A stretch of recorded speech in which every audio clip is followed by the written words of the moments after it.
बच्चों, आज हम श्रृंखला परीक्षण के अंतर्गत वर्बल रीजनिंग में वर्ण श्रृंखला से संबंधित प्रश्न करेंगे। तो इसका एक वीडियो आप पहले भी देख चुके होंगे। तो यहाँ पर देख रहे हैं एक सीरीज दी हुई है जिसमें कि कई जगह पर ये लेटर्स जो हैं वो मिसिंग हैं और इन लेटर्स को इसमें से देखना है कि कौन से यहाँ पर लेटर्स आएंगे। तो इसके लिए मैंने एक ट्रिक बताई थी आपको, मैं फिर से बता दे रही हूँ अगर आपने वीडियो नहीं देखा।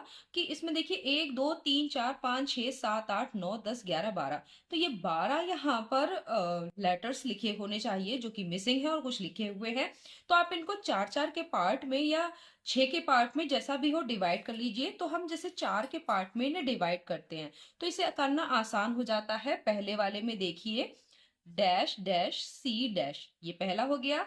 फिर देखिए डिवाइड कर रहे हैं ओ डैश, नीचे लिखेंगे इसके ओ डैश सी पी, ये देखिए कितना आसान हो जाएगा। Dash N dash dash. अब ये देखिए यहां पर क्या होना चाहिए, ये देखिए पी यहां लिखा है तो यहां पर भी पी पी लिख दीजिए और यहां पर क्या लिखेंगे सी, यहां पर एन एन और यहां पर क्या हो जाएगा ओ ओ। तो ये आपका आंसर निकल के आ गया। इससे क्या निकला ओ एन, देखिए पहले ये लिखेंगे फिर ये इस तरह से सीरियल से लिखेंगे। पी, फिर ये वाला लिखेंगे एन, फिर ओ, फिर सी और फिर पी। अब देखिए इसमें इस तरीके का कहाँ लिखा हुआ है O O N P N O C P. तो ये वाला आपका राइट आंसर है। ये देखिए मैच कर रहा है, कितना आसानी से आपने इस ट्रिक के थ्रू निकाल लिया।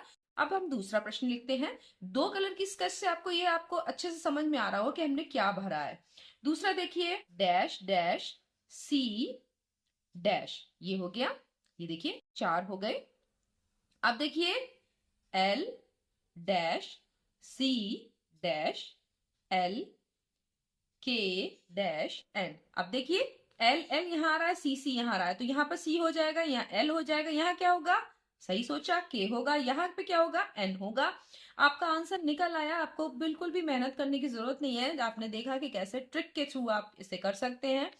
एल के एन, ये लिखा एल के एन, फिर के एन, फिर सी। तो देखिए यहाँ पे ऐसा कहाँ लिखा है एल के एन सी।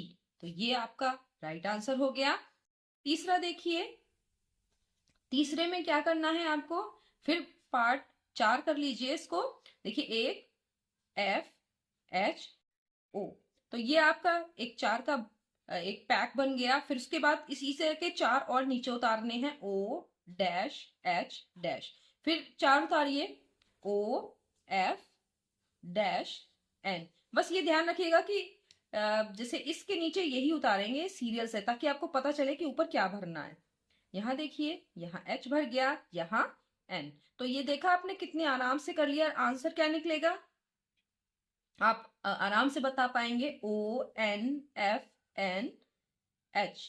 तो देखिए O N F N H, O N F N H, ये आपका तीसरे का पहले ही सही है। फिर से आप ये बंच बनाइए कितने कितने के, 4-4 के। तो आप इसको फिर से लिखते हैं। फोर्थ वाले को कैसे लिखेंगे, डैश डैश पी डैश, बस इतना लिखेंगे 4 तक। फिर इसके नीचे लिखेंगे आर डैश पी एस, फिर उसके बाद क्या है डैश के पी और फिर डैश। तो आपको समझ में आ गया होगा कि पहले वाले में हमें आर आर भरना है, दूसरे में के पी पूरा ही है और यहां पर एस और एस। आंसर आएगा आर के आर एस। तो देखिए यहां पर कहा लिखा है आर के एस के आर एस। तो ये आपका कौन सा सही है, डी वाला। तो आपने ये 4 क्वेश्चंस कर लिए बहुत आसानी से। अगला करते हैं 5वां। हाँ, अब यहां पर देखते हैं 5वें में क्या है। 5वें में देखिए लिखेंगे डैश एस एन डैश। तो ये 4 आपने लिख लिए।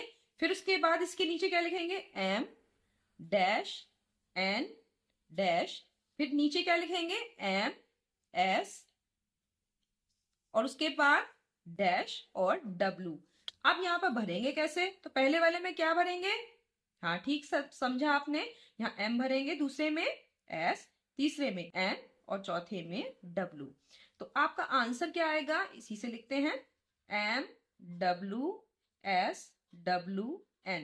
देखिए कहाँ पे है, MWSWN, ये देखिए MWSWN, तो ये बी वाला आंसर आपका सही है।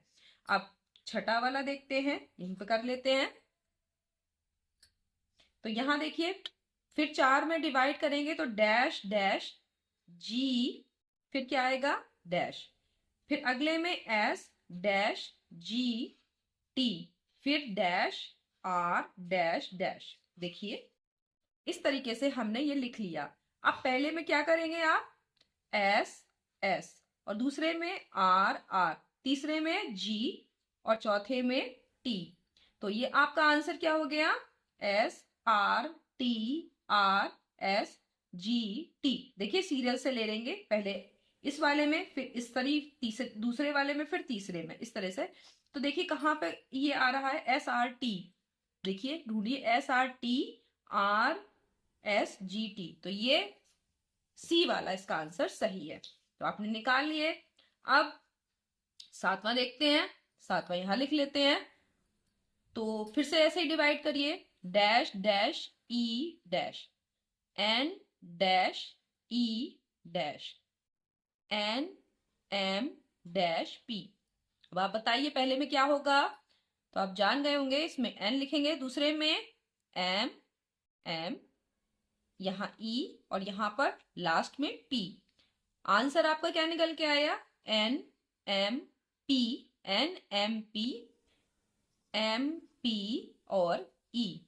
एन एम पी ई कहाँ आ रहा है, देखिए N M P M P E, तो पहला वाला ही आपका सही है। अगला देखते हैं आठवां, तो आठवां यहां लिख लेते हैं। हाँ यहां देखिए, इसमें क्या है, इसको लिखें D B dash C dash C. अब यहां देख रहे हैं कि कुछ ये मैच नहीं कर रहा। यहां पर देख लीजिए कि जिस तरह से हम पहले अभी तक करते आ रहे थे, यहां पर मैच नहीं कर रहा। देखिए कहां मैच कर रहा है, यहां पर आपका बी ही होना चाहिए था। तो आप अब 4-4 में इसे नहीं बांट सकते। इस वाले आठवें क्वेश्चन में ये देखिए 1 2 3 4 5 6 7 8 9 10 11 12, 12 तो थे, लेकिन आप 4-4 में इसको नहीं बांटेंगे। तो आप इसको दूसरी तरीके से बांटिए, हाफ हाफ बांट कर भी देख सकते हैं, यानी 6-6 में बांट कर देखिए क्या इसको सही होता है। तो आप ये आपको समझ में आया कि आपने पहले में जो 12 थे तो उनको आपने क्या किया था, 3 पार्ट में 4-4 के ग्रुप में बांटा था। लेकिन अब की बार हम हाफ हाफ में भी बांट के देख लेंगे। कुछ ऐसे क्वेश्चन आ सकते हैं जिसमें कि आपका इस तरीके से हो, तो इसको ध्यान से देखिए इस वाले क्वेश्चन को। तो अभी हम 6-6 में बांटते हैं, क्योंकि हमारा 4-4 में ये वाला जो ट्रिक थी वो फॉलो नहीं हो रही। तो अब देखते हैं डी बी डैश सी, तो ये 4 हो गए, फिर डैश सी। अब हमने क्या किया है, 6 में कर लिया है, ठीक है। अब इसके नीचे सी के बाद क्या लिखेंगे, डी डैश, ठीक है, फिर बी, फिर सी, फिर सी, और फिर डैश। अब देखिए पूरा हो रहा है, यहां पे लिख दीजिए बी, यहां पे ऊपर बी, और यहां पे क्या आएगा सी, और ये सी। अब ये हो गया आपका। तो इस तरीके से भी होंगे कुछ प्रश्न, तो आपको दोनों में ध्यान देना पड़ेगा। अगर आपका 4-4 में बांटने से ये हो जा रहा है तो ठीक है, नहीं तो आप इस तरह बांट सकते हैं।